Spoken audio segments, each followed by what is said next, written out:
बसपा की ओर से चुनाव प्रचार की कमान पार्टी महासचिव सतीश चंद्र मिश्रा ने संभाल रखी है। चंदौली के चकिया में पार्टी की एक सभा में सतीश मिश्रा ने भाजपा और सपा दोनों पर जमकर हमला किया। उन्होंने कहा, दंगे होते नहीं बल्कि कराए जाते हैं और सपा भाजपा दोनों मिलकर वोट के लिए दंगे कराते हैं।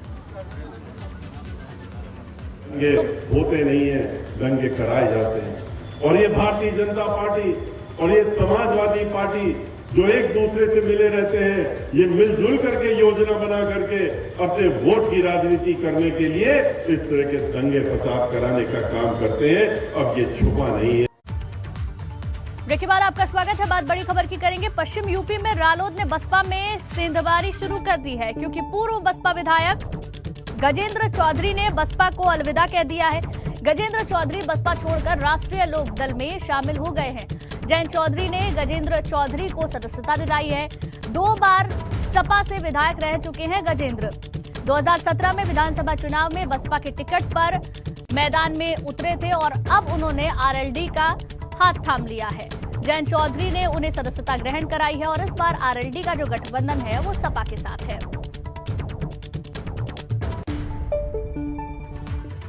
और अब बात कोरोना के खतरे की करेंगे। देश में ओमिक्रॉन का कहर लगातार बढ़ता जा रहा है। अब तक ओमिक्रॉन के 213 मामले सामने आए हैं। दिल्ली में 57, महाराष्ट्र में ओमिक्रॉन के 54 मामले सामने आए। अब तक 90 ओमिक्रॉन के मरीज ठीक भी हुए हैं।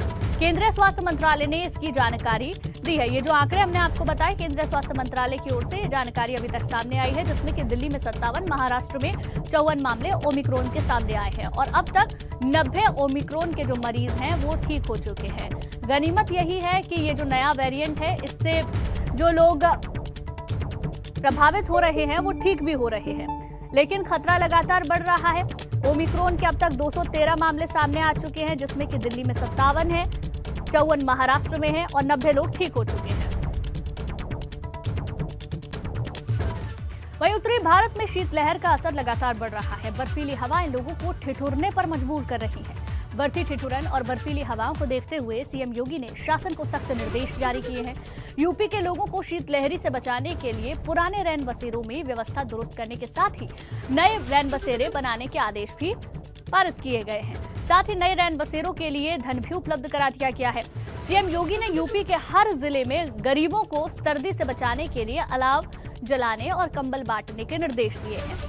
योगी सरकार शीतलहर से किसी गरीब की जान ना जाए, इसको लेकर सरकार की ओर से सख्त निर्देश दिए गए हैं। चाक चौबंद व्यवस्था की गई है।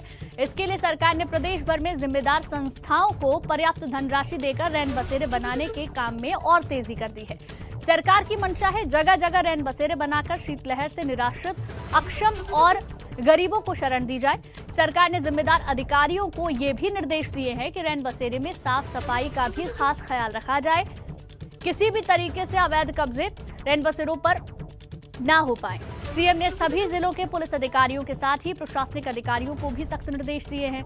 अगर कोई निराश्रित या गरीब सड़क किनारे खुले में सोता है तो उसे तुरंत रैन बसेरे में पहुंचाया जाए। किसी भी जिले में शीतलहर से मौत होने पर अधिकारियों की जिम्मेदारी तय की जाएगी। तो सरकार की ओर से इसके सख्त निर्देश दे दिए गए हैं। शीतलहर बढ़ रही है, ठंड बढ़ती जा रही है, ऐसे में किसी भी व्यक्ति की जान ठंड से ना जाए, इसकी पूरी तैयारी की गई है।